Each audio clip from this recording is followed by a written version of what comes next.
नमस्कार, मैं हूं शशि उत्तम और हम सोनम रघुवंशी का एक बहुत बड़ा अपडेट लेकर आए हैं।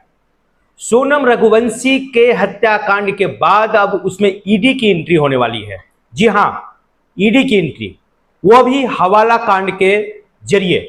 यानी कि सोनम रघुवंशी और राज कुशवाहा हवाला का काम करते थे, यह सूत्र बता रहे हैं। और इसके आंच जो है वो आपका जितेंद्र पे भी आ रहा है, यानी कि जितेंद्र रघुवंशी जो सोनम रघुवंशी का मौसेरा भाई लगता है, उस पे भी यह जांच आ सकती है।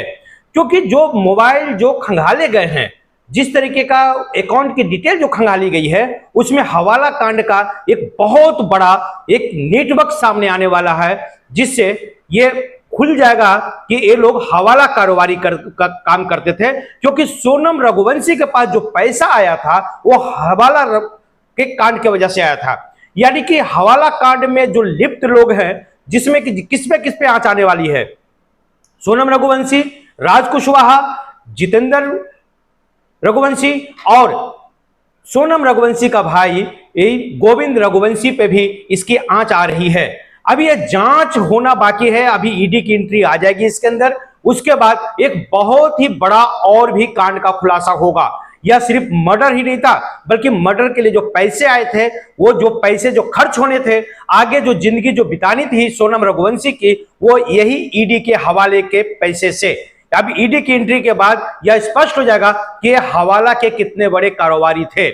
यानी कि जो सोनम के पास जो पैसा आ रहा था, जिसके सहारे वो जिंदगी बिताना चाह रही थी, जिसके सहारे वो राज कुशवाहा के साथ चाह रहे थे कि उसके साथ पूरा जीवन साथी बन जाए उसका, वो सिर्फ यही वजह था कि उसका पैसा का कारोबार था, वो भी हवाला का कारोबार था। हवाला के वजह से जो पैसे आ रहे थे, वो जीवन यापन उससे अपना चलाती। यानी कि बहुत बड़ा अपडेट है ये। हवाला कांड के आरोपी भी बनाए जा सकते हैं ये सोनम रघुवंशी और राज कुशवाहा।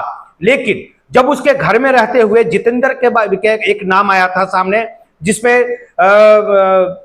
सोनम के भाई ने, गोविंद ने कहा था कि जितेंद्र का कोई हाथ नहीं हो सकता इसके अंदर, उसके बचाव में आए थे, वो सामने खड़े हुए थे। लेकिन जब जांच किया गया, जब पुलिस जब इस पे जांच कर रही है, तो ये देखा जा रहा है कि हवाला के कारोबारी भी ये सारा परिवार लिप्त था।